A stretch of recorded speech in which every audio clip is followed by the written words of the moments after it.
আমার হাতে আয়ুষ্মান ভারতের ফর্ম আছে। এই আয়ুষ্মান ভারতের ফর্ম ফিল আপ করা আজকে আপনাদেরকে শেখাবো কি করে করবেন। সম্পূর্ণ বাংলায় প্রত্যেকটা পয়েন্ট ধরে ধরে আমি বুঝিয়ে দেবো। তাই ভিডিওটিকে এখনই সেভ করে রাখুন আর শেয়ার করে সবাইকে জানিয়ে দিন। সবার আগেই বলে দিলাম, ঠিক আছে?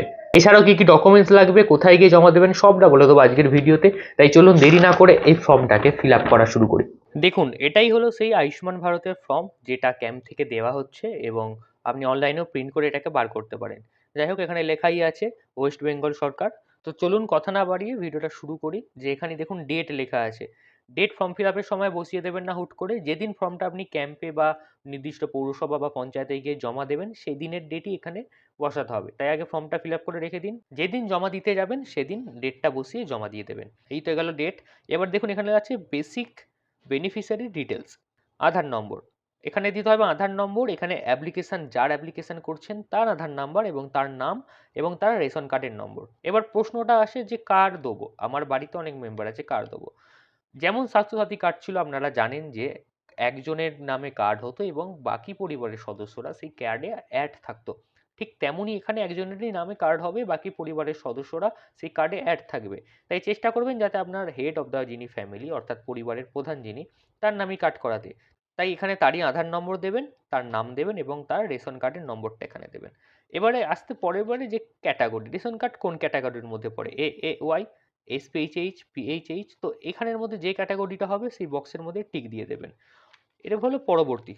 পরবর্তীতে আছে দেখুন আধার লিঙ্কেড মোবাইল নাম্বার, এবং যার নাম এখানে দিয়েছেন তার আধার কার্ডের সঙ্গে যে মোবাইল নাম্বারটা লিঙ্ক আছে সেই নাম্বারটা এখানে দিয়ে দেবেন। সে মেল, ফিমেল নাকি আদার জেন্ডার দেবেন, এবং এখানে দিতে হবে তার ডেট অফ বার্থ। এটা আধার কার্ড দেখে দেখে আধার কার্ডে যে ডেট অফ বার্থ আছে সেটা দিয়ে দেবেন। পরবর্তী হচ্ছে ফুল অ্যাড্রেস। আধার কার্ডে যে অ্যাড্রেসটা লেখা আছে উল্টো দিকে দেখতে পাবেন, সেই আধার কার্ডের অ্যাড্রেসটা আপনার বর্তমানের ফুল অ্যাড্রেস, সেই অ্যাড্রেসটা এখানে দেখে দেখে লিখে দেবেন। পরবর্তী ডিস্ট্রিক্ট, জেলা, ব্লক, কোন ব্লকের আপনি বাসিন্দা, বা ইউএলবি কোন কোন পঞ্চায়েত এলাকার বাসিন্দা সেটা দেবেন। এটা হচ্ছে গ্রাম পঞ্চায়েত বা ওয়ার্ড নম্বর, আপনার গ্রাম পঞ্চায়েতের নাম, বা আপনি পৌরসভার বাসিন্দা হলে আপনি কত নম্বর ওয়ার্ডের বাসিন্দা সেটা এখানে দেবেন। তারপর হেড অফ দ্য ফ্যামিলি, অর্থাৎ আপনার পরিবারের প্রধানের নাম কি, এখানে যার নাম দেবেন তার নামই যদি এটা সেম হয় তো সেমই দিয়ে দেবেন, কোনো সমস্যা নেই। তো হেড অফ দ্য ফ্যামিলি, এখানে তার নাম দেবেন। এখানে টোটাল ফ্যামিলি মেম্বার্স, আপনার পরিবারে কতজন সদস্য আছে টোটাল নাম্বারটা এখানে নাম্বারে লিখে দেবেন। 4 জন হলে 4, 3 জন হলে 3, এরকম লিখে দেবেন। এবং প্যান নম্বর দিতে হবে এখানে, মানে প্যান কার্ড নম্বর। কার প্যান কার্ড নম্বর দেবেন? যার নামে এখানে কার্ডে অ্যাপ্লাই করছেন তার প্যান কার্ড নম্বর দেবেন। আমি আগেই বললাম চেষ্টা করবেন যাতে ফ্যামিলির প্রধানের নামে অ্যাপ্লাই করা যায়, তাহলে ফ্যামিলির প্রধানের প্যান কার্ড নম্বর এখানে দিলেই সমস্যা মিটে যাবে। এরপর চলে আসছে যে ইলেকটোরাল ডিটেলস, অর্থাৎ এপিক নাম্বার। আপনার ভোটার কার্ডে যে এপিক নাম্বার লেখা আছে, আপনার বলতে যার নামে ফর্ম ফিল আপ হচ্ছে, এটা বুঝে নেবেন, ঠিক আছে? আমি আপনার বলেই বলবো। তো ভোটার কার্ডে যে এপিক নাম্বারটা যার আছে, ভোটার কার্ডের নাম্বারটা সেটা এখানে লিখে দেবেন। তার এসি নাম্বার, পার্ট নাম্বার, আর এদিকে আছে সিরিয়াল নাম্বার।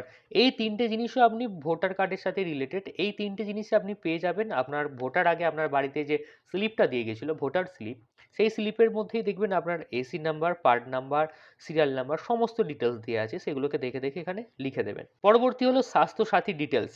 যদি আপনার পরিবারের আগে স্বাস্থ্যসাথী থাকতো, সেই স্বাস্থ্যসাথী কার্ডের যে 17 ডিজিটের যে নাম্বারটা আছে সেই নাম্বারটা এখানে লিখতে হবে, ঠিক আছে?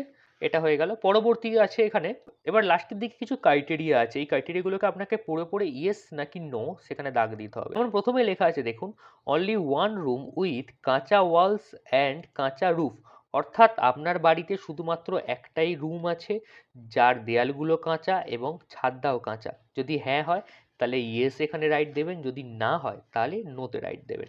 পরবর্তী আছে no adult members between age 16 থেকে 59। আপনার বাড়িতে 16 থেকে 59 বছরের কোনো অ্যাডাল্ট মেম্বার বা অ্যাডাল্ট পুরুষ নেই। যদি এটা ঠিক হয় তাহলে এখানে হ্যাঁ দেবে, আর যদি না হয় তাহলে না দেবেন। এবার আমি চলে যাব পরের পেজে। পরের পেজে প্রথমেই বলেছেন female headed household with no adult male member between 16 to 59, অর্থাৎ যাদের পরিবারের বা আপনার পরিবারের যদি প্রধান, যিনি পরিবারের প্রধান হন, তিনি একজন মহিলা হন, এবং আপনার পরিবারে আর বাকি কোনো পুরুষ থাকবে না যাদের বয়স ১৬ থেকে ৫৯ বছরের মধ্যে। বোঝাতে পারলাম? অর্থাৎ যে পরিবারে শুধুমাত্র মহিলা প্রধান, পরিবারের প্রধান হলো একজন মহিলা, তিনি সংসার চালান। ঘরের সবার খাবারের দায়িত্ব তিনি নিয়েছেন এবং তিনি ছাড়া আপনার পরিবারে ১৬ থেকে ৫৯ বছরের মধ্যে কোনোরকম পুরুষ মানুষ নেই। এটা যদি সত্যি হয় তাহলে আপনি ইয়েস করবেন, যদি মিথ্যা হয় বা যদি এরকম কোনো এইটা আপনার সাথে ম্যাচ না করে তাহলে নো করবেন। বোঝাতে পারলাম? পরবর্তী disable members and no able bodies adult member, অর্থাৎ আপনার পরিবারে যদি প্রতিবন্ধী থাকে এবং এমন কোনো সুস্থ মানুষ না থাকে তাহলে ইয়েস করবেন, আর যদি না হয় তাহলে নো করবেন। পরবর্তী এসসি বা এসটি হাউস হোল্ড, যদি এসসি বা এসটির মধ্যে হন তাহলে ইয়েস, না হলে নো। পরবর্তী যে পয়েন্টটা বলেছে, এই পয়েন্টের মানে হলো ভূমিহীন পরিবার, অর্থাৎ যাদের নির্দিষ্ট কোনো ভূমি নেই এবং তারা ইনকাম করে বেশিরভাগটাই দিনমজুর হিসাবে, সেক্ষেত্রে ইয়েস হলে ইয়েস, নো হলে নো। এর পরবর্তী পয়েন্ট আমি একবারে বাংলাতেই বোঝাচ্ছি যে ভিক্ষার উপর যারা নির্ভর করেন, যে লিভিং অন আর্মস, অর্থাৎ যারা ভিক্ষুক, ভিক্ষা করে নিজের পেট চালায়, তারা হলে ইয়েস করবেন, যদি না হয় তাহলে নো করবেন। পরবর্তী পয়েন্টটা হলো যে সকল ব্যক্তিরা মলমূত্র পরিষ্কার করার কাজ করেন এবং সেই জীবিকার সাথে যুক্ত, তাহলে ইয়েস করবেন, যদি না হয় তাহলে নো করবেন। তার পরবর্তী পয়েন্টটা হলো আদিম উপজাতি যদি কোনো রকম গোষ্ঠী হয়, যেমন ধরুন সাঁওতাল বা এই ধরনের যদি উপজাতির কেউ গোষ্ঠী হয় তাহলে সে ইয়েস করবেন, আর না হলে না করবেন। পরবর্তী আছে যেটা আইনগতভাবে মুক্তিপ্রাপ্ত বন্ডের শ্রমিক, অর্থাৎ ঋণদাস শ্রমিক। এটা যদি আপনার পরিবারে কেউ হন বা আপনি নিজে হন তাহলে ইয়েস, না হলে নো করবেন। এটা গেল। এরপরে আরো কিছু ক্রাইটেরিয়া আছে যেটা মূলত আরবান অর্থাৎ শহুরে এলাকার জন্য। এর আগে যেগুলো দেখলেন এগুলো হলো গ্রামীণ এলাকার জন্য, এখন এটা আসবে শহুরে এলাকার জন্য। এবার শহুরে এলাকার জন্য কারা কারা পাবে দেখুন, র্যাক পিকার, অর্থাৎ যারা আবর্জনা কুড়ায়। আপনিও যদি এরকম কিছু জীবিকার সাথে যুক্ত থাকেন তাহলে ইয়েস, না হলে নো। পরতে হলো বেগার, অর্থাৎ ভিখারি। ইয়েস হলে ইয়েস, নো হলে নো। আমি শুধু পরপর পয়েন্টগুলো বলে যাচ্ছি, আপনারা ইয়েস হলে হ্যাঁ এতে দাগ দেবেন, আর যদি না হয় তাহলে নো এতে দাগ দেবেন, ঠিক আছে? পরবর্তী ৩ নম্বরে আছে ডোমেস্টিক ওয়ার্কার, অর্থাৎ গৃহকর্মী। পরবর্তী স্ট্রিট ভেন্ডার, কোবলার মানে হচ্ছে রাস্তার ফেরিওয়ালা, মুচি, এটা হলো হকার, এটা হলো রাস্তায় কাজ করা অন্যান্য যেসব সেবা প্রদানকারী ব্যক্তি থাকে যারা হেল্প করে রাস্তায়, সেরকম ব্যক্তি যদি হন তাহলে ইয়েস, নো। এই পয়েন্টের মান হলো যারা নির্মাণ শ্রমিক, অর্থাৎ বাড়ি তৈরি করে, ঘর বাড়ি তৈরি করে, বা প্লায়ার বা রাজমিস্ত্রি, শ্রমিক, রং মিস্ত্রি, এছাড়া আছে নিরাপত্তারক্ষী, কুলি এবং অন্যান্য যারা জিনিস মাথায় বোঝাই করে রোজগার করে, তারা ইয়েস, না হলে নো। পরবর্তী হচ্ছে সুইপার, অর্থাৎ ঝাড়ুদার বা স্যানিটেশন কর্মী বা মালি, এই ধরনের যদি কেউ হয় তাহলে ইয়েস, না হলে নো।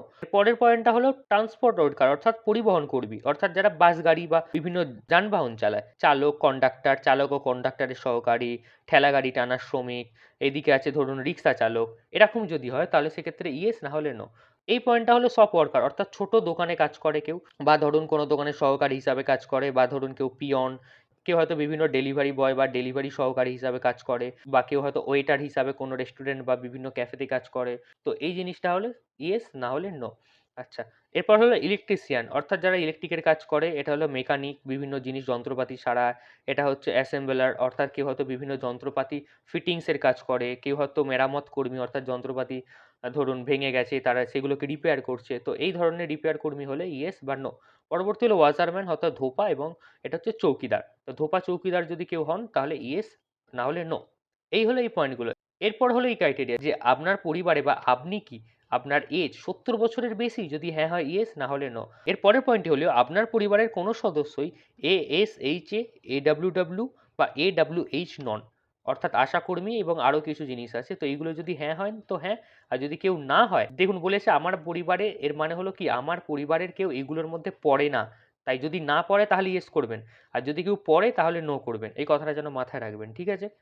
এখানে যেন আপনি আপনার পরিবারে কেউ এরকম নেই এই জন্য নো করে দেবেন না, যদি না থাকে তাহলে ইয়েস করতে হবে, কারণ পয়েন্ট এটাই বলেছে যে আমার পরিবারে এরকম কেউ নেই, অর্থাৎ এই কথাটি সত্য, তাহলে ইয়েস করতে হবে। এবার একদম লাস্টের দিকে কিছু পয়েন্ট আছে সেটা চলে যায়, যে ফ্যামিলি ইনকাম, যদি ফ্যামিলির ইনকাম বছরে ৮ লক্ষ টাকার উপরে হয়, 8 lakhs, ৮ লক্ষ টাকার উপরে ফ্যামিলি ইনকাম হলে ইয়েস, না হলে নো। এরপরে আছে any member of family paying income tax, আপনার পরিবারের কোনো সদস্য যদি ইনকাম ট্যাক্স প্রদান করে তাহলে ইয়েস, না হলে নো। পরবর্তী আছে এসআইআর বা WBLA 2026-এ যে ভোটের জন্য যে ASDD তালিকা পাওয়া গেছে, সেখানে কোনো ফ্যামিলির নাম ছিল বা ফ্যামিলি মেম্বারের নাম ছিল, তো ইয়েস, না থাকলে নো। পরবর্তী হচ্ছে এসআইআর আপিলে যে ট্রাইব্যুনাল আছে বা ট্রাইব্যুনাল লিস্টে এরকম কারো নাম আছে বা এখনো ফাইনাল রেজাল্ট আসেনি, এরকম নাম রয়ে গেছে, তাহলে ইয়েস, না হলে নো। এর পরবর্তী আছে দেখো পেন্ডিং সিএ অ্যাপ্লিকেশন, অর্থাৎ সিএ এর জন্য কারোর অ্যাপ্লিকেশন বা কারোর নাম কি পেন্ডিং এর আছে, যদি হ্যাঁ হয় হ্যাঁ, না হয় না। পরবর্তী আছে beneficiary name deleted from Annapurna Yojana beneficiary list, অর্থাৎ অন্নপূর্ণা যোজনার উপভোক্তা তালিকা থেকে আপনার বা পরিবারের কি কারোর উপভোক্তার নাম কি মুছে ফেলা হয়েছে, যদি হ্যাঁ হয় হ্যাঁ, না হয় না। এরপর হলো পরের পেজ। এখানে একটা বক্স দেখতে পাচ্ছেন, এই বক্সটা টিক দেবেন এবং এখানে যিনি আবেদন করছেন তার স্বাক্ষর বা সই হবে। ব্যাস, সই করার পর আপনাকে এখানে কিচ্ছু করতে হবে না। এখানে যা জিনিস আছে এগুলো হচ্ছে অফিসিয়াল কাজের জন্য, যারা ফর্মটি জমা নেবে তারা এগুলো সব লিখে আপনাকে এই জিনিসটা ছিঁড়ে বা কেটে দিয়ে দেবে রিসিভ কপি হিসাবে। ব্যাস, এই হলো ফর্ম ফিল আপের গোটা বিষয়টা। এছাড়াও যদি আপনার কিছু বুঝতে অসুবিধা হয় অবশ্যই কমেন্ট করে জানান, আর কোনো প্রশ্ন থাকলে অবশ্যই কমেন্ট করে জানাতে ভুলবেন না। আর ভিডিওটি সেভ করে রাখুন, পারলে শেয়ার করে সবাইকে জানিয়ে দিন, কারণ প্রত্যেকটা মানুষের এই জিনিসটা জানা খুবই দরকার, কারণ সবাই এখন সমস্যায় আছে ফর্ম কিভাবে ফিল আপ করবো এটা নিয়ে।